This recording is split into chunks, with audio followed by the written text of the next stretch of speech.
mane pemehu.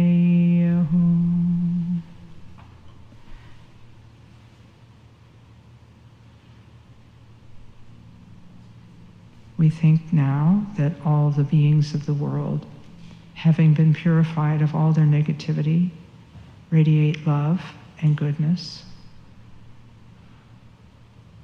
We ourselves release all of our anger and frustration and rest in peace for just a moment.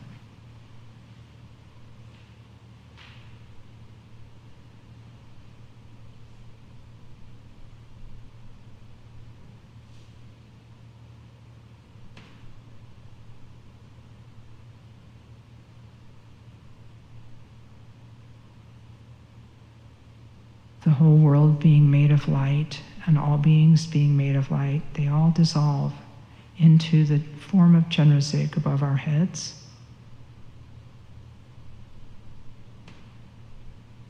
And the Chenrezig above our heads dissolves into us. And then we, as Chenrezig, dissolve into emptiness, and we allow our mind to rest there momentarily.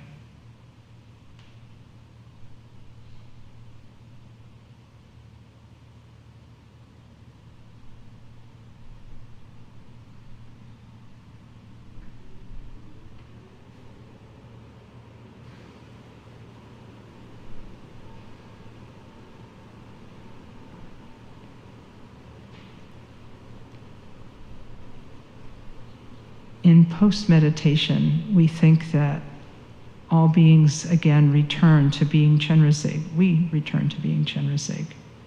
And in this way, we approach the rest of our day. The prayer reads, "The bodies of myself and others, all appearances are the form of the Exalted One, Chenrezig. All sounds are the melody of the six-syllable mantra, Om Mani Padme Hum. All mental constructs are the expanse of great primordial awareness." And now, gathering together all the goodness, we can recite together the dedication prayer, beginning with the words, "By the virtue of this activity." By the virtue of this activity, may I quickly attain the state of Lord Avalokiteshvara, and having done so, then establish all beings without exception in that same state. I want to thank you for going on that little journey with me into a different possible world. A different world where perhaps some other things are possible. And so just as I began with a song, I'll end with one. And then we'll have a few minutes to have discussion. I know it's embarrassing to admit this, but there's a Jimmy Buffett song that always makes me cry, all right? I know he's famous for Margaritaville, I get that, and the whole beach bum culture thing, okay, I get. But for some reason, Barefoot Children in the Rain gets me every time. And not a lot of people have heard it or know it, but he's talking about the world as it could be and who we really are beneath this gruff exterior of adulthood. that beneath all of these differences, all of these apparent differences that we have, we are all barefoot children in the rain, all siblings under the same sky, the bright, vast blue sky. We have to own that, I think. Own that equanimity, own that we're all just children, and that we have to own that and have to do our own part to make peace. We have to make the peace that allows us to hold our tongue if we want to say something mean. There's a whole section in Shantideva, the 8th century poem, Way of the Bodhisattva, where he says, if I want to do another person down, like a log of wood, I will remain, and so on. We all have this potential to acknowledge who we are and that we're all related. And we can all do our part to make peace and to calm the engine of war that's inside our heart. But we don't have to do it alone. We have Chenrezig and the Buddhas and Bodhisattvas to assist us. And it's my hope that just doing this little practice together today, we did a little something to move the needle in the world toward goodness. We have to move the needle even just a little bit toward goodness, and I want to thank you for giving me that opportunity. So we have 5 minutes, 10 minutes. If anybody has a question, the microphone is, if you would like, someone can take charge of the microphone and then hand it to the next person. We usually get up and make a line over here if you have a question, but if you wouldn't mind. Okay. Thank you, Lama Kathy, for the very inspiring teaching this morning. I do find great comfort knowing that my mother is paying off karmic debt for people by the truckload. The question I have, though, is related to this. I felt like today's teaching was very helpful, especially from building my practice on the cushion. As a business person, this skill seems like it would be valuable, but I don't have necessarily the time. We are challenged with making a decision immediately. Right. And when you see, and there's even situations where I see a decision that I disagree with, I know the decision is even against that person's beliefs, and I could point that out, but it feels like that might be perceived like I'm throwing something in their face. Right. Carrying this into our daily life, are there additional tools or tips and tricks that you could offer? Yeah, I really appreciate this question because I think everybody faces this, and it's like a little test of our patience. And I gotta say, I fail most of the time. I feel like that character in Star Trek who keeps, failing the Kobayashi Maru. We just keep failing that particular battle sequence, and we kill everybody on our ship. Darn it. So that happens to all of us. I have found my best friend is my breath. This is just me personally. It may not be the same for you. And taking one mental step back. In the midst, you can actually do this in a conversation if you try. Oh, I love it. My watch wants to remind me of something. And basically, it's a moment that we take purposefully and not responding. We just purposefully take a breath and don't respond for a second. The other person is still going to be there. They're not going anywhere, in that second. And we try to make a reset by understanding that that person is in pain. That's the only thing that helps me, is to remember that other person's it's like they have a pain all over their body they can't control, And so then Kemper Rinpoche said sometimes you have to listen first and then pause and then say the very best thing you can say that will help their mind. So it might create a little space. Does that make sense? So if you can create a little space in the situation, there might be an opportunity to connect in a different way. And the other thing that has helped me is to sincerely hold in my heart before I go into a difficult conversation, or before I try to do it before, is to hold in my heart that I want what's best for that person, even though I don't know how to do it. And the sincerity will be read. I mean, by most people. Not everyone can read emotions, but the ones who can, if you go into a situation really wishing to help the other person and to be a benefit to somebody, and this is really true in business, because business is about mutual benefit, isn't it?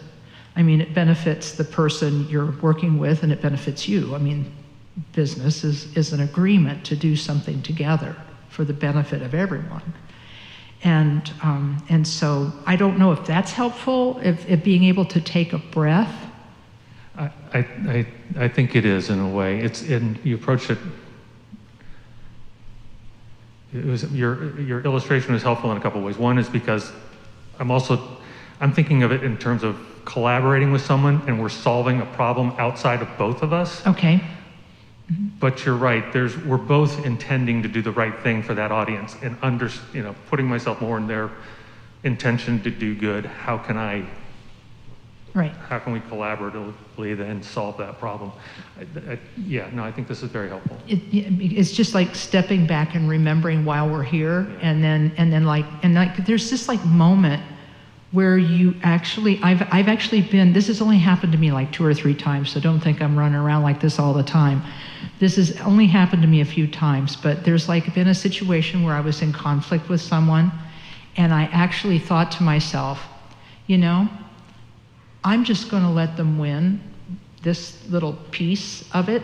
I'm just going to let them win this little piece, and then I'm going to figure out a different way to approach that might be more workable. You know what I'm saying? It's like that.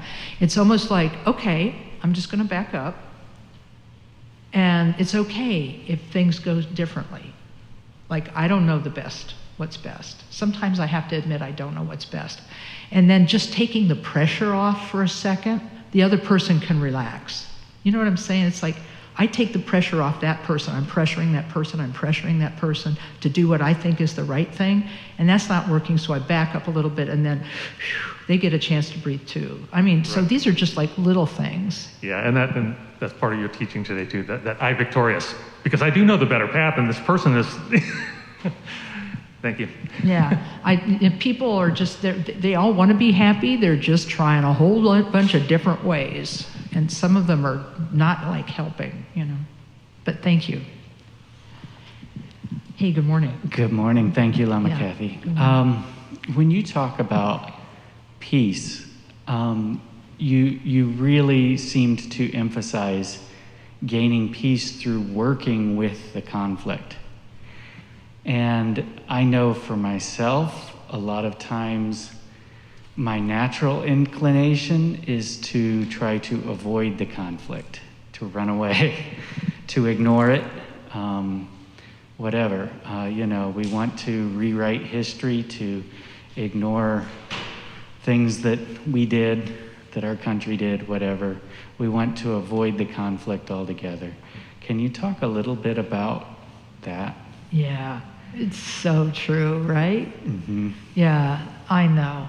And I can only speak from my own experience that every time I have tried to avoid a conflict, I've ended up making things worse.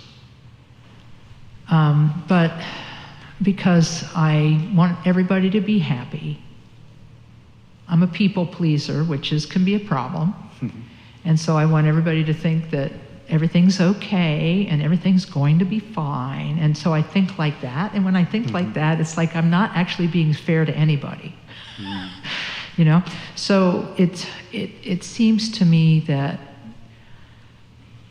when I feel like I want to avoid a conflict, sometimes I need to avoid it in that moment because I don't know what to do. I don't have a clue what to do. And sometimes just being truthful and saying, you know, I do not have a clue is like the easiest and best way to handle it, is just to be truthful. I mean, I don't have to look good. It's just not important how I look at, you know. I don't know if this is helpful at all, but sometimes I have to recognize that I'm going to make mistakes as I'm trying to avoid conflict.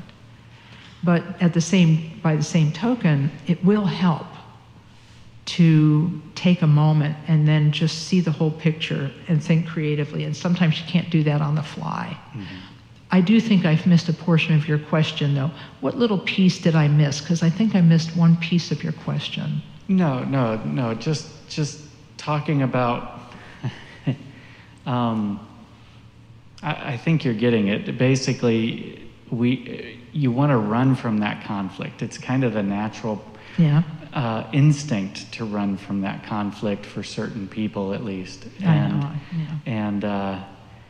And I guess just the awareness and the recognition that we're better off if we actually work with it.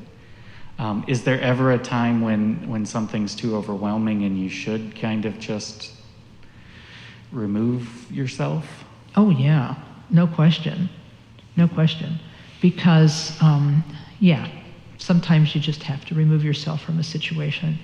I remember when Barter Rinpoche was teaching once, a person came up to the microphone and said that they knew a person who was experiencing an emotionally abusive relationship. But the person was saying, oh, I'm a bodhisattva and I'm going to try to stay in and the relationship and so on. And Barter Rinpoche said, this is wrong-headed. He said, you can be compassionate, but you don't have to be wrong-headed. He says it's never wrong to tell someone to stop hurting you. It's never wrong. But we all have to recognize that even though it's not wrong, it may not be the constructive thing to do at that moment. And it might be better to deliver that information later under different circumstances. And that sometimes I feel like the best thing to do is to remove. And I also remember something Khenpo Rinpoche said. He said, sometimes you begin to resent somebody you're trying to help. And he said, and then you have to disengage because because once you begin to resent that person, you've surpassed. He said, we're not enlightened bodhisattvas yet. So we have limits to our compassion and our patience. There's limits to all this right now because we're not enlightened. And so until then, he said, we have to respect our limitations and actually back up. So I don't know if that's helpful, but those were two pieces of information that kind of impressed me and I've used in several circumstances in my life. All right. Thank you very much. Yeah, thanks. We've come to the bottom of the hour, and I want to thank all of you for bringing your goodness here and bringing your sincerity here. Because I don't know if this little practice of mantra changed the needle in the world, moved the needle in the world towards something good, but hey, we gave it a shot, and I think that's the important thing, and that this is available to us at any time. And so I think I'm going to stop here for today, and thank you for your attention and goodness, and let's pull together all of the goodness that we've accumulated today and dedicate it so that all beings everywhere are freed from their afflictions, come to Buddhahood, and then emanate everywhere to benefit all of us. We'll recite these two prayers on the dedication page one time each. By this merit, may all attain omniscience. May it defeat the enemy, wrongdoing.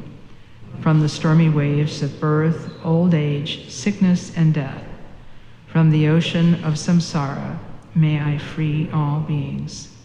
The courageous Manjushri, who knows everything as it is, Samantabhadra, who also knows in the same way, and all the bodhisattvas that I may follow in their path, I completely dedicate all this virtue.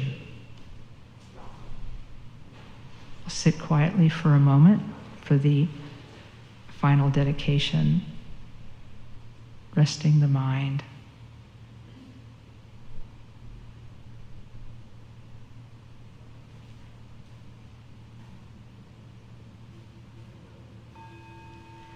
Thanks, everyone.